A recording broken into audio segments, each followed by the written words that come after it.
aqui. Nós vamos entrar com mais um vídeo. Só dessa vez aqui eu trouxe só uma apresentação do mod que lançou agora. É o mod APK da Redstone. Olha. Isso aqui, ó. O trilho. Não é assim, mano. A gente sabe que o trilho era bugado. Aqui não. Ó. Você passa por cima dele normal. O carrinho sobe em cima. Normal, ó. Normal. Só aquela ali acende aquela luzinha. Muito legal. Isso aqui, ó. Isso aqui eu vou deixar só um pouco parado só pra dar tempo de vocês tirarem um print. Fazer isso aqui. É muito legal. Aqui, peraí. Só ativar aqui. Isso aqui pra ativar esse passinho. Isso aqui você vem aqui. Pega areia. Qualquer bloco. Aí, ó.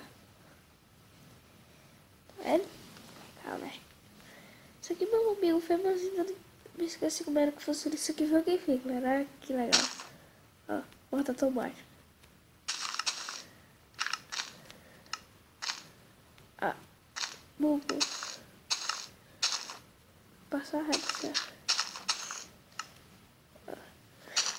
Legal. Abre e fecha. Aqui é o maior o canhão mais santo que uma pessoa pode fazer. Ó. O mais alto possível. Pelo menos eu acho. Não tem não, é humano.